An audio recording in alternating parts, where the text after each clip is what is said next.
everyone. My name is Jorge Pina, and today I will be covering Japan, otherwise known as the land of the rising sun. So, Japan, a country with ancient imperial origins, and now one of the most modern countries in the world, along with third largest economy, according to BBC News 2015 Japan Country Profile. This nation that sits on a chain of islands is well known for its culture and features, political structure, and business customs. Over the past couple of weeks, I've done extensive research on the country of Japan, as well as the people that inhabit its islands and its customs. First, I will inform you about Japan's political structure and some of the country's features. Secondly, I will tell you about things you need to know when traveling around Japan, such as transportation, language, and nonverbal gestures. Lastly, I'll tell you about the must-know things you must know about the business world in Japan. So over the past 2,600 years, Japan has undergone a transformation from imperial origins to a feudal period, and to now Japan declaring itself as a democracy. According to the ProQuest Culturegram's 2015 entry on Japan, between 600 BC and the 12th century AD, Japan went through an imperial stage in which an emperor ruled the land. Culturegram states that Japan's extensive line of emperors started at 600 BC with Emperor Jimmu, and they continue to present-day Japan. After the imperial period, Japan underwent a feudal period, and it basically means that Japan's emperor lost power and was ruled by shoguns, otherwise known as feudal lords, between 12th and 19th century AD. The shoguns lost power after 1860, and this led to the Emperor of Japan regaining power and control over the land. This allowed for the country of Japan to enter into two eras. Emperor Hirohito's reign led an era referred to as Showa, or enlightened peace, and his son's Akihito's reign, known as Heisei, meaning achievement of universal peace. So after World War II, Japan declares itself as a democracy, and it also adopted a brand new constitution, which Culturegram says it was led under U.S. direction.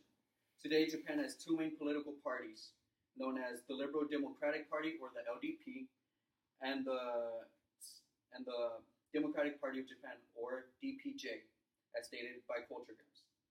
It elects a prime minister, which is the equivalent of the president of the United States, and that's some basic information over its political structure. Now that we've covered Japan's political structure, we can cover things that will allow you to get around Japan smoothly, such as transportation, language, and nonverbal gestures. Japan is one of the largest and most populated countries in the world, not landmass, but population-wise, and according to BBC News, it has 126.4 million inhabitants.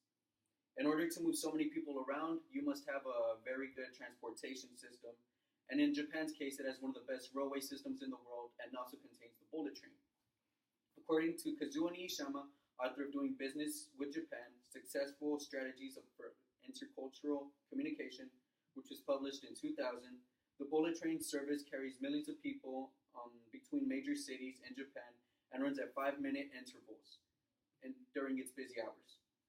You have to be really quick when using the bullet train system, and the reason for it is because it offloads and it loads in about 30 seconds. So, a few things you must know when using this form of transportation are that it is split into 3 classes. And it also has smoking and non-smoking trains. Smoking is kininsha, and non-smoking is kiten-suensha cars.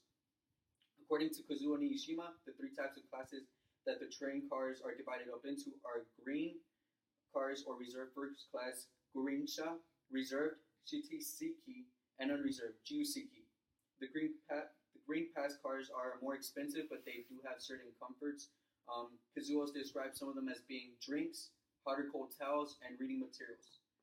The first thing you need to know when talking to a Japanese person is that they really don't like foreigners and they see us with distrust. According to Kazuo, the term for foreigner or an outsider is gaijin.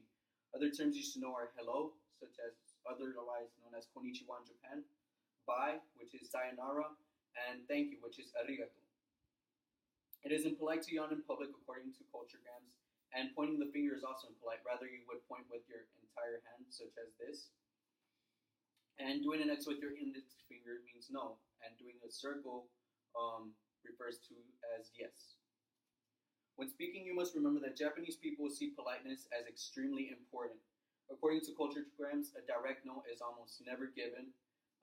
Likewise, a yes is or a hey response is quick, and it can simply mean that they understand or they have registered what you have stated.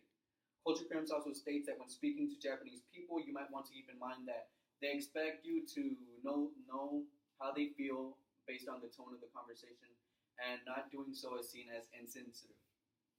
Okay. Now you have heard a little bit of how to navigate or what to expect when communicating. You must understand the basic norms of doing business in Japan and some of the attire. According to culturograms, loyalty, devotion, and cooperation are deemed as very high in the Japanese corporate world rather than the aggressive businessman. Um, a full-time male is also known as the salaryman. A full-time working male is known as the salaryman. According to culturograms, Japanese companies will traditionally provide lifetime employment for this kind of employee. It is uncommon to talk about your personal lives to your coworkers, and both men and women follow strict attire. Culturograms states businesswomen generally wear pantsuits or blazers with skirts. Bare legs are not acceptable, and knee-high stockings are commonly worn. And just like the American businessman, a Japanese businessman will wear suits and ties even in public. Let's review what we've covered about things you should know about in Japan. First, I gave you a bit of history on the Japanese political structure and its current one. Second, we informed you on how to get around Japan using the railroad system, as well as some of the phrases and gestures to keep in mind and nonverbal gestures when communicating. Lastly, we covered what business companies value in an employee and the proper attire for businessmen and women. Now that we have reviewed and we've learned a couple of things about Japan, perhaps you will one day choose to visit, work, or maybe even run your own company in Japan. Thank you.